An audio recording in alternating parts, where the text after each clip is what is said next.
नीट paper leak विरोधात विद्यार्थी आंदोलन हे केवळ विद्यार्थ्यांपुरता मर्यादित मुद्दा राहिलेला नाही, तर तो थेट राजकीय आणि घटनात्मक चर्चेचा विषय बनला।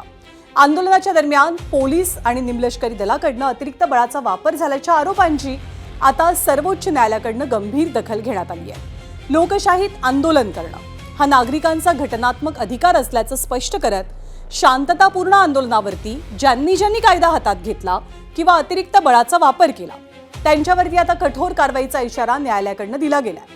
त्यामुळे दिल्लीसह देशभरातल्या हिंसाचाराच्या घटनांची निष्पक्ष चौकशी करण्यासाठी एक उच्चस्तरीय समिती स्थापन करण्याचे संकेत न्यायालयाकडून दिले गेले आहेत। दरम्यान 18 वर्षांखालील आणि पूर्वी कोणतीही गुन्हेगारी पार्श्वभूमी नसलेल्या विद्यार्थ्यांना तातडीने मुक्त करण्याचे तसंच सर्व डिजिटल पुरावे सुरक्षित ठेवण्याचे आदेश सर्वोच्च न्यायालयाकडून देण्यात आले आहेत। याबाबतीत महाराष्ट्रासह एकूण 7 राज्यांना नोटिसा बजावल्या गेल्या असून महाराष्ट्र, आसाम आणि बिहारमध्ये आंदोलनकर्त्यांवरचे गुन्हे मागे घेण्याची प्रक्रिया सुद्धा सुरू झाली आहे। त्यामुळे एकूणच विद्यार्थी आंदोलनावरती झालेल्या पोलीस कारवाईवर सर्वोच्च न्यायालयाने उपस्थित केलेले प्रश्न आता केंद्र आणि राज्य सरकार दोघांसाठी सुद्धा मोठं आव्हान ठरण्याची चिन्ह दिसू लागली आहेत।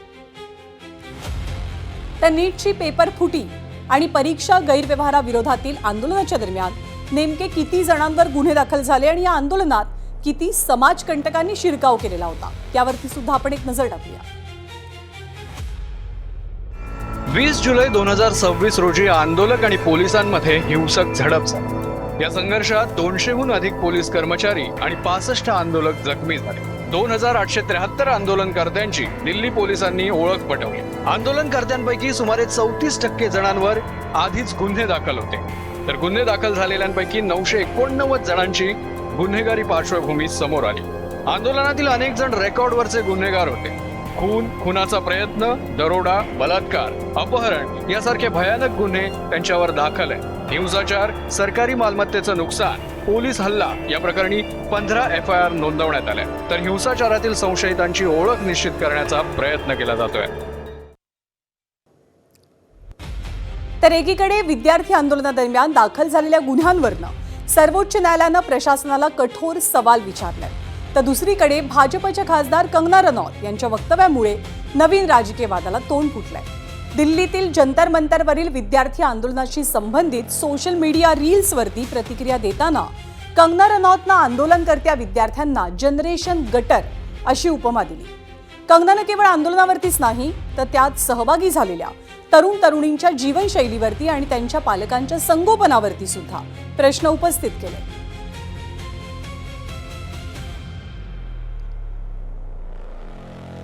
आप हमारे 75 ईयर ओल्ड प्राइम मिनिस्टर हैं, उनकी दिवंगत माता जी को उनको इतनी गंदी भद्दी गालियां दे। हमने भी स्टूडेंट प्रोटेस्ट किए हैं, इतना हमें संकोच होता था, इतनी शर्मिंदगी होती थी कि हमें कैमरा में दिखाया जा रहा है। किस तरह की अश्लील बातें हैं, किस एंगल से ये लोग स्टूडेंट लगते हैं। हम जानते हैं कि हमारा हिंदुस्तानी समाज कैसा है। उनकी बेटियां ऐसे इतनी गंदी भाषा में बात कर रही हैं, समाज में उनकी क्या इज्जत रह जाएगी।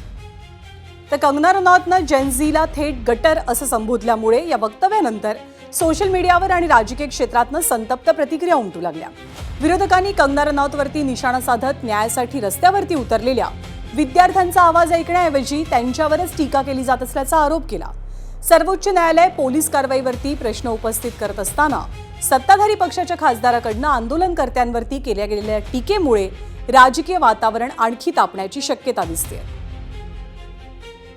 इन्हों कैसे पहचानती गटर जनरेशन, इन्हों कौन सी गटर से निकल के आई कि ऐसा बोल सकती है। और हाउसवाइफ बनना एक बड़ी क्वालिफिकेशन है, तो इनको किसने कहा कि ये बहुत अच्छी हाउसवाइफ बनेगी। आप ना सांसद बन सक रहे ना हाउसवाइफ बन रहे हैं, और आप ये उम्मीद में रह रहे हो कि भाजपा आपकी तारीफ करेगी, नहीं करेगी। देश के छात्रों को ये घिनौना कहती हैं तो आप उनकी मानसिकता को समझ सकते हैं। ये स्वस्थ मानसिकता नहीं है कि किसी ने कॉकरोच वर्ड यूज़ किया था तो छात्रों ने दिखा दिया कि कॉकरोच क्या होता है। तो इस तरह के बयान से सिर्फ विवाद में रहने के लिए, सिर्फ लाइमलाइट में रहने के लिए कुछ भी कह देना, बक देना, मुझे नहीं लगता किसी जिम्मेदार जनप्रतिनिधि का काम है। कंगना रनावत को हर मर्तबा इस तरह की बकवास करने की आदत हो गई है। इनको पूछो नीट का फुल फॉर्म मालूम है? नहीं पता होगा उनको। और आप जेनजी स्टूडेंट छात्र जो हमारे भारत का भविष्य है उनके बारे में ऐसा बोल रहे हो? क्योंकि ये देश के बच्चे, आप तो पढ़े लिखे नहीं हो, फिर क्यों इस तरह की बकवास करने का आपको? तर भाजप खासदार कंगना रनौतवरनं दिल्लीमध्ये राजकीय वाद पेटलेला असताना माजी केंद्रीय शिक्षण मंत्री धर्मेंद्र प्रधानांवरनं नवा वाद सुरू झालाय। राजीनामा दिल्यानंतर धर्मेंद्र प्रधानांचं काल संसद भवनात भाजप आणि एनडीएच्या खासदारांनी जंगी स्वागत केलं आणि हेच स्वागत नव्या राजकीय वादाचं कारण ठरलं। हे स्वागत म्हणजे पेपर लीक आणि आंदोलनामुळे होरपळलेल्या लाखो विद्यार्थ्यांच्या जखमेवरती मीठ चोळण्यासारखा प्रकार असल्याची टीका केली जाते। विद्यार्थी अजूनही झगडतायत, विद्यार्थी अजूनही न्यायासाठी रस्त्यावर आहेत। सर्वोच्च न्यायालयानं सुद्धा पोलीस कारवाईबद्दल प्रश्न उपस्थित केलाय आणि अशा वेळेला माजी शिक्षण मंत्र्यांचं टाळ्यांच्या गजरात झालेलं स्वागत हा नेमका कोणता राजकीय संदेश आहे असा सवाल आता विरोधक उपस्थित करू लागलेत।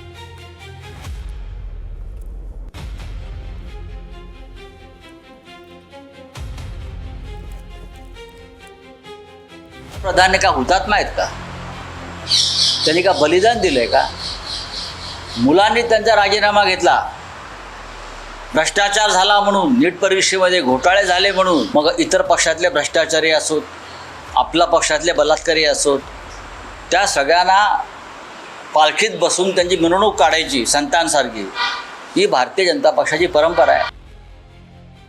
किन परिस्थितियों ने इन्होंने इस्तीफा दिया और फिर उनका यहाँ पे स्वागत हो रहा है जैसे कोई सुपरस्टार का आगमन हो रहा है। इस सरकार में कोई विश्वास नहीं कर सकता।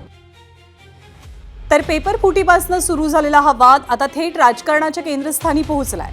एकीकडे आंदोलन करणाऱ्या विद्यार्थ्यांची बाजू सर्वोच्च न्यायालय उचलून धरतंय, सरकार आणि प्रशासनाला सवाल विचारतंय, तर दुसरीकडे भाजप खासदार कंगना रनौत आंदोलनकर्त्यांना जनरेशन गटर असं संबोधतात आणि पेपर फुटीच्या नैतिक जबाबदारीवरनं पद सोडावं लागलेल्या धर्मेंद्र प्रधानांचं संसदेत जल्लोषात स्वागत होत आहे। त्यामुळे प्रश्न एकच आहे, विद्यार्थ्यांच्या वेदनांपेक्षा राजकारणच अधिक महत्त्वाचं ठरतंय का?